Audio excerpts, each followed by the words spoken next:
Halo, assalamualaikum warahmatullahi wabarakatuh. Jumpa kembali dengan Banyuwangi Official. Oke, selamat malam semuanya.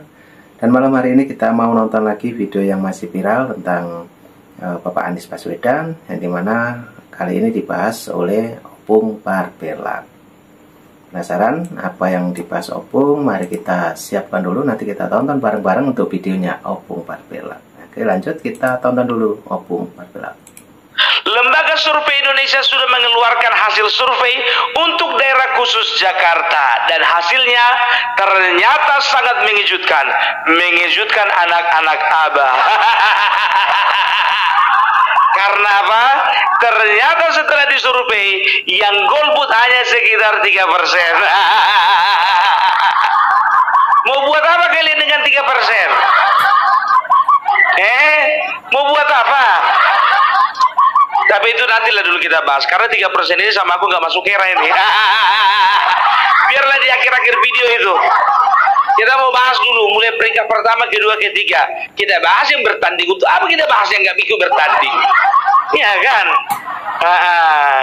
Jadi untuk hasil survei yang diperoleh oleh Ridwan Kamil dan Suswono adalah 81,8%. Luar biasa ini. Kalau kayak gini ceritanya tinggal nanti aja ini. Daripada menghabis-habiskan uang negara. Nggak bercanda, ya kan? Untuk peringkat kedua, jangan langsung gemetaran kalian. Kenapa harus gemetaran? Tenang dulu, tenang. Ini kan masih hasil sementara. Jadi hasil yang kedua diperoleh oleh pasangan Pramono Anung dan Rano Karno sebanyak 28,4%. Ya, udah lumayan lah dari yang nggak punya elektabilitas kan.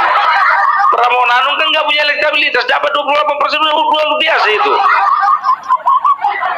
Dan ketiga, sudah bisa dipastikan Dharma Pangrekun dengan hasil 3%. 3,2%, iya kan? Jadi kemarin itu tahu enggak kalian? Aku ikuti-ikuti berita tentang Dharma Pangrekun ini. Katanya dia mencatut KTP yang ada di Jakarta. Nggak tanggung KTP yang berhasil dikumpulkannya itu dalam beberapa hari itu 1.200.000 KTP. 1.200.000 KTP. Setelah diperiksa, diverifikasi, ternyata yang lolos cuma 600. Iya kan? Setelah ditolak berkas-berkasnya. Pak Dharma, sekarang begini, kalau kau mau menyerahkan KTP, jangan satu KTP kau fotokopi jadi 3. Jadi double ngitungnya jadinya. Satu KTP fotokopinya 1, Pak. Bisa membengkak dia dari 600 menjadi 600.000 jadi 1.200.000. Terikut-ikut pula KTP anaknya si Anies. Aduh, ini perlu selidiki dulu ini, siapa ini Bapak RT ini. Gue bisa nyampe KTP kita kan Dharma Pangrekun. Nah, oke teman-teman, inilah pembahasan Opung malam hari ini. Jadi membahas tentang Pilgub DKI teman-teman ya. Jadi kita dengarkan, nanti kita ambil positifnya, dan apabila punya komentar silahkan tulis di kolom komentar saya. Lanjut kita tonton dulu videonya Opung Barbelak. Setelah dilakukan perbaikan sekitar 720.000 suara. 720.000 KTP yang sudah bisa dikumpulkan. Ingat ini, kalau 720.000 KTP dibagi dengan 8.200.000, karena total pemilih 8.200.000, harusnya yang kau dapatkan itu Pak Dharma ada sekitar 8%. Berarti menguap 5% lagi. Mana yo? Betul ya, KTP itu mereka menyerahkan dengan sukarela? Atau cuma ngasih KTP aja kalau milih enggak? Kalau berdasarkan persentase, dia itu harus dapatnya 8%, bukan 3,9%, 3,2% gitu loh. Nah, yang golput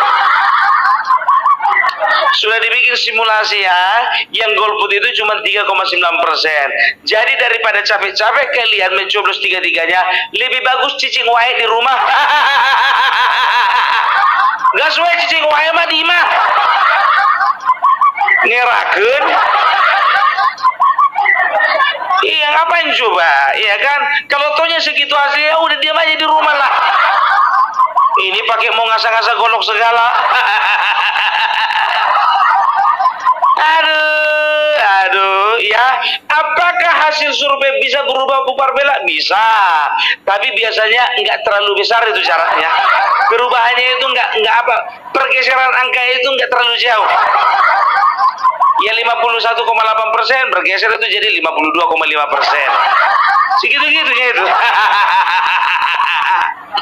Jadi begini ya, kenapa? Jadi ada beberapa faktor yang membuat suara Ridwan Kamil itu memang betul-betul menjadi membludak. Yang pertama begini, ini faktor elektabilitas. Dari ketiga-tiga paslon yang sempat mempunyai elektabilitas itu hanya Ridwan Kamil. Kita bisa tahu, walaupun elektabilitasnya rendah ya dibandingkan dengan Anies Baswedan dan juga Ahok ya, tapi oleh karena Ridwan Kamil berhasil diusung dan berhasil mendapatkan dukungan dari partai, bahkan hampir semua partai, nggak seperti si Anies. Akhirnya apa? Itulah menjadi modalnya ya, modal Ridwan Kamil untuk mendapatkan angka yang signifikan. Itu yang pertama, karena memang beliau sudah mempunyai elektabilitas, sudah punya angka. Pramono Anung kan enggak gitu loh ya. Itu dia. Jadi kalau di ini secara pribadi nih, secara per paslon. Kalau misalnya satu paslon ya, kalau untuk Ridwan Kamil saja yang maju, survei membuktikan beliau itu mendapatkan sekitar 58% ya, 58% suara. Tapi kalau sudah dipasangkan dengan Suswono mendapatkan nilai sebesar 51,8%. Ya lumayan lah ya. Begitu juga Pramono Anung. Ketika Pramono Anung namanya diajukan sendiri, disurvei sendiri, dia hanya mendapatkan sekitar 20%. Tapi ketika dipasangkan dengan Rano Karno, dia mendapatkan sekitar 28%. Itu dia. Dharma Pangrekun sama aja. Mau dipasangkan nggak dipasangkan segitu-gitu juga. Nggak ngaruh. Jadi faktor yang pertama tadi itu elektabilitas ya. Jadi mau dia sendiri ataupun dengan Suswono, elektabilitasnya tetap tinggi. Baru yang kedua, faktor yang membuat Ridwan Kamil mendapatkan suara yang besar karena beliau itu sudah punya pengalaman di pemerintahan ya, dibandingkan dengan Pramono Anung dan juga dibandingkan Dharma Pangrekun ya, walaupun yang satu polisi dan satu juga sekretaris kabinet, tapi yang kita cari kan, kita kan sekarang kan memilih kepala daerah, bukan sekretaris kabinet, dan juga bukan memilih kapolres atau kapolda. Yang kita pilih ini kepala daerah. Jadi kalau misalnya Ridwan Kamil itu sudah punya pengalaman ya, satu periode menjadi wali kota dan satu periode lagi menjadi gubernur Jawa Barat. Jadi sudah punya pengalaman lah di pemerintahan. Yang ketiga faktor apa yang membuat Ridwan Kamil mendapatkan jumlah suara yang signifikan ya, karena dia itu paham bagaimana caranya membangun kota, membangun sebuah daerah ya. Jadi bukan cuma pengalaman di pemerintahan, tapi pengalaman secara akademik dan juga pengalaman secara praktis. Itu dia. Nah, ya kan, walaupun Pramono Anung itu di sekretaris kabinet, tapi kan dia nggak punya pengalaman menata kota. Tapi masih mending lah daripada Anies hanya menata kata.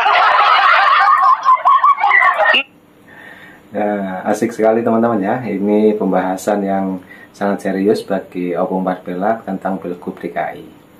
Oke, lanjut kita dengarkan lagi Opung Parbelak berceloteh. Lanjut. Meskipun wakilnya itu adalah Bang Rano Karno ya, tapi kemarin itu dia menjadi wakil. Dia jadi gubernur itu kan karena kan gubernur sebelumnya yang dia gantikan itu kan tersangkut kasus korupsi. Itu dia. Itu yang ketiga. Faktor keempat, kita sudah tahu bagaimana sepak terjangnya Ridwan Kamil di Jawa Barat. Beliau adalah satu sosok yang bisa dikatakan sangat melawan dengan yang namanya praktek-praktek korupsi. Jadi bisa dikatakan dia cukup bersih lah untuk dipilih, ya. Itu untuk dari faktor, ya, faktor dari Ridwan Kamil, ya. Sekarang dari faktor pemilih, dari sudut pandang pemilih, ya. Kalau pemilih Anies, ya, bisa kita katakan, ingat ini ya, yang dulu pilih Anies tahun 2017, ya, bisa dipastikan tidak semuanya golput. Ya, ini sudah disurvei, tidak semuanya golput. Karena apa? Pemilih Anies akan sebagian besar masuk kepada pemilihnya, akan bergabung dengan para pemilihnya Ridwan Kamil. Kenapa? Karena ada faktor PKS. Ada Suswono di situ, ya. Ya bisa dikatakan itu adalah salah satu pendongkrak suara, ya. Kan udah gue bilang, ya, kalau pilkada Jakarta itu akan aman kalau Anies nggak ada. Bakalan ribut kalau Anies ada. Sedangkan nggak ikut pun dia ribut. Itu dia. Pemilih berikutnya, ya, yang bisa dikatakan akan menjadi pemilih, ya, Ridwan Kamil adalah Ahoker. Jadi begini, ya, orang ketika sudah dikecewakan, ya, contoh begini, ya, anak-anak kalau kepengen permen diganti sama coklat, padahal hatinya kepengen permen, nggak akan mau itu. Karena apa? Ya karena dia berpikir permen itu adalah yang terbaik untuk dia. Begitu juga Ahokers. Bagi mereka Ahok tidak tergantikan, daripada milih yang penggantinya, lebih bagus diarahkan pilihan kepada yang lain. Karena logika mereka akan bermain gitu loh, ya kan? Mereka akan bermain, satu bermain perasaan, satu berpikir logika. Orang, ya, yang kerja kerasnya sama seperti Ahok hanyalah Ridwan Kamil. Kalau ku katakan sebagian besar Ahoker, ya, itu pasti akan ke Ridwan Kamil. Yakinlah kalian, itu makanya ku bilang, jangan kita itu terlalu pede bahwasanya Ahoker itu bakalan masuk ke ceruknya PDIP semua, belum tentu. Itu dia, ya. Jadi kalau bisa dikatakan, ya, untuk survei ini adalah survei yang memang betul-betul independen, ya, tidak berpihak pada satu paslon manapun. Tapi itulah untungnya Pramono Anung dan Rano Karno dewasa menyikapi survei tersebut. Ya, mereka tidak ada keluar-keluar mengatakan bahwasanya lembaga survei Indonesia itu sudah dibayar. Masih lebih dewasa lah dia daripada si Ganjar. Ya, itu dia. Ya, mereka mengatakan bahwasanya, ya, kalau memang seperti itu lembaga surveinya, ini dari juru bicaranya sendiri, ya, mengatakan di sebuah acara, mengatakan, ya, kalau memang seperti itu surveinya kami menerima dengan lapang dada dan juga dengan senang hati. Karena kami berpikir dari yang tidak punya elektabilitas sekarang mendapat lompatan yang signifikan menjadi 28%. Kita harus apresiasi opini dan juga pendapat dari opini sama pendapat sama, ya. Opini dan juga analisa dari juru bicara Pramono Anung tersebut. Iya. Dharma Pangrekun juru bicaranya hadir nggak? Aduh, kalau ku tengok dari calon yang ini, yang satu ini, kurasa ya P3 ikut aja lah. Biar ada pengalaman gitu loh. Apalagi kata Dharma Pangrekun, katanya kan wakilnya itu bayi ajaib kan. 12 tahun udah kuliah.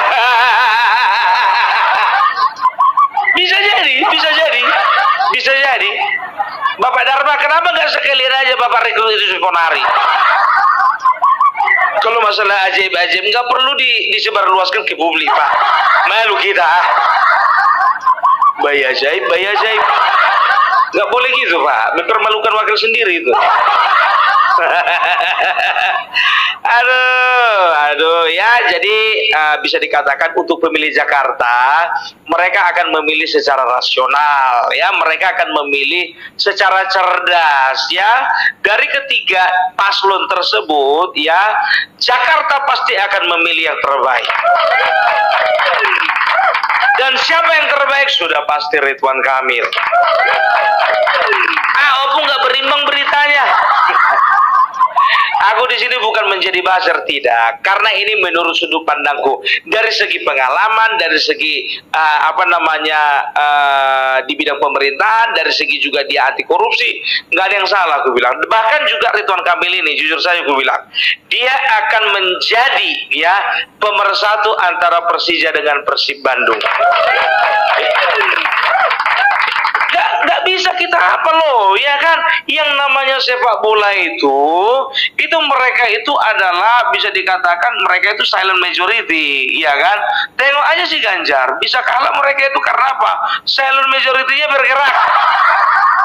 Waktu kemarin para supporter sepak bola dan juga pemain sepak bola dikecewakan, hancur suaranya kan?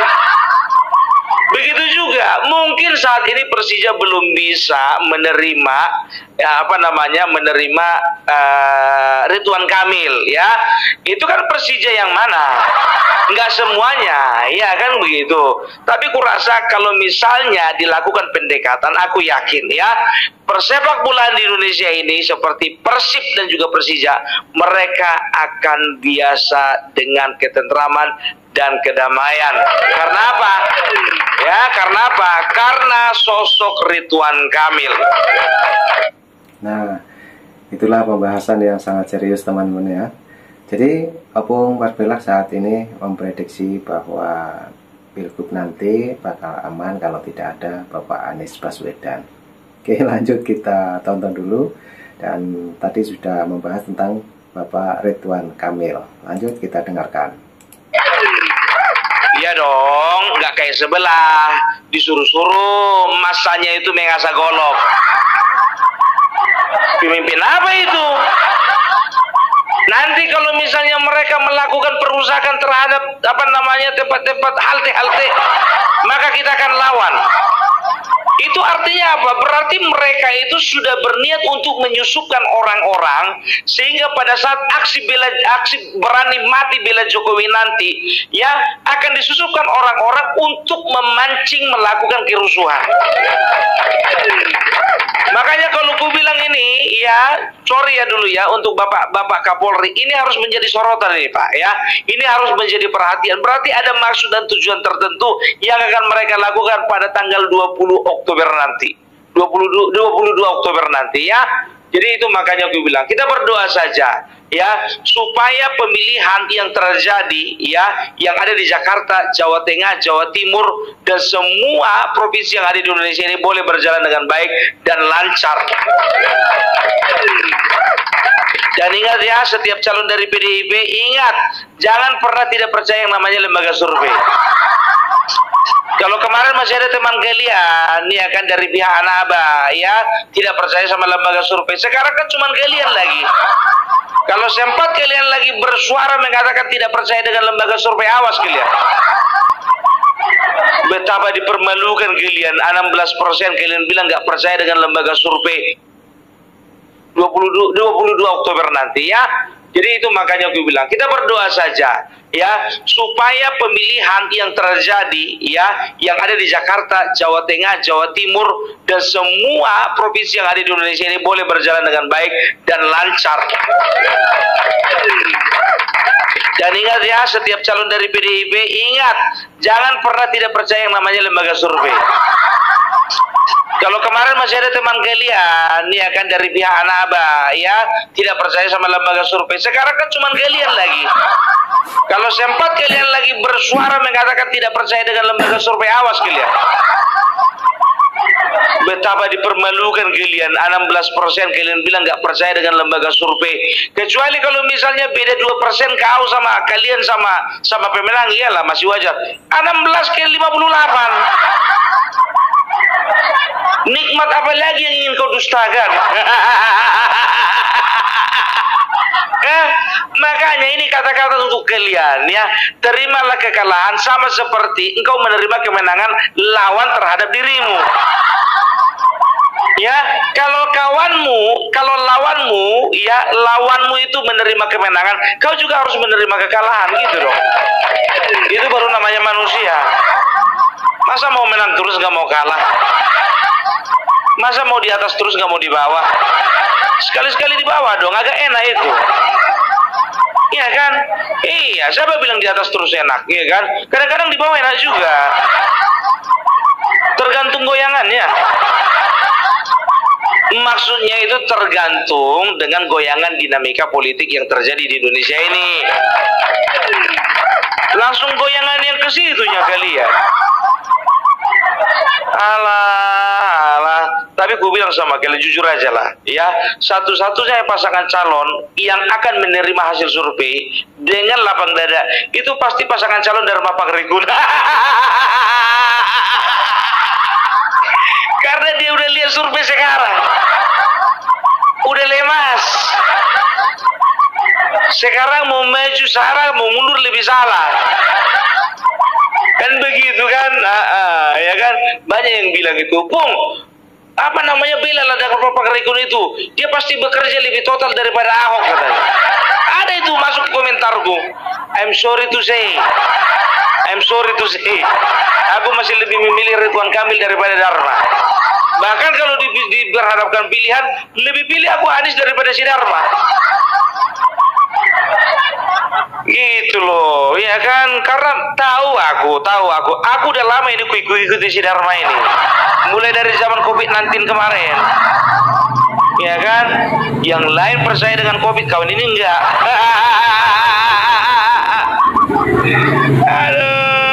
Aduh, tapi itulah indahnya politik ya. Jadi intinya apa? Aku yakin ya, tidak ada yang perlu tidak ada yang perlu dikhawatirkan untuk pilkada di Jakarta. Ya, siapapun yang terpilih nantinya, mana tahu kata-kataku salah ya Pak Dharma ya. Mana tahu kata-kataku salah, ampuni aku mulai dari sekarang. Mana tahu kau yang menang, tetaplah tetapnya kalian itu adalah produk terbaik. Iya, ya, yang aku sebetulnya nggak terlalu bersyukur ya dengan adanya Pramono Anung dan juga Dharma Pangaribuan. Enggak, bukan itu. Yang kusyukuri Anies nggak ikut, itu aja. Kalaupun ada 10 calon dan salah satunya Anies itu memang betul-betul aku was-was betul. Makanya gue bilang, jadi kan aman ya kan. Coba lihat ya, ada perencanaan untuk demo, nggak ada lagi. Untuk apa di demo, orang nggak ikut. Iya kan begitu ya. Jadi untuk yang kuar-kuar mengancam-ancam itu udahlah ya kan, nggak usah banyak kali kuar. Kalau kau mau asa golok sendiri, nggak usah suruh-suruh orang asa golok. Itu udah narkis, itu secara ucapan kau udah narkis. Ya, jadi oke lah kalau kayak gitu ya. Jadi itu dulu dari Opung Parbelak ya. Opung hanya ingin mengucapkan selamat untuk yang yang sudah melakukan persiapan untuk perjuangan di DKI Jakarta. Aku bicara juga untuk daerah khusus Jakarta ya. Doakan kalian ya supaya Anies beserta partainya cepat jadi. Oke? Biar enak pertarungan itu nanti periode mendatang. Salam Parbelak, salam NKRI, NKRI harga mati. Nah, oke teman-teman, videonya sudah habis. Itulah tadi pencerahan dari Opung Parbelak yang dimana setiap hari mengkritik tentang Pilgub DKI, juga tentang pemerintahan yang dimana Pak Jokowi selalu dihujat oleh para netizen, terutama anak abah. Oke teman-teman, mungkin punya saran dan kritik silahkan tulis di kolom komentar saya. Dan nanti juga ada video lagi, tunggu saja tetap di Banyuwangi Official. Assalamualaikum warahmatullahi wabarakatuh. Salam buat keluarga, sampai jumpa. Thank you.